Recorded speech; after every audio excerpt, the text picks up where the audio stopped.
નીલમબેન મારે જોવાપુરામાં premium flat લેવા હોય તો મારે શું ધ્યાન રાખવું જોઈએ?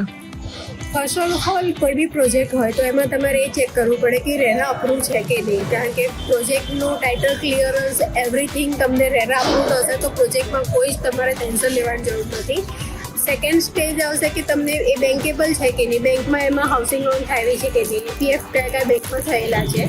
પછી એની અંદર આવશે કે યુનિટ લેઆઉટ કેવી રીતનો છે, હવા ઉજાસવાળા ફ્લેટ છે કે નહીં, પછી કોમર્શિયલ છે કે નહીં, ઓનલી રેસિડેન્શિયલ છે. કારણ કે પ્રીમિયમ પ્રોજેક્ટ લેવો હોય તો રેસિડેન્શિયલ પર જ તમારે ધ્યાન રાખવું પડે. પ્રોજેક્ટમાં શું શું એમ્યુનિટીઝ આપી રહ્યા છે, પોઝિશનનું સ્ટેજ કેવી રીતનું છે, કેટલું કન્સ્ટ્રક્શન થઈ ગયું છે, ક્યારે પોઝિશન છે, આ બધી ઘણી બધી મેટર્સ છે કે જે એક અપાર્ટમેન્ટ ફાઇનલ કરતી વખતે કસ્ટમરે ધ્યાનમાં રાખવું પડે છે.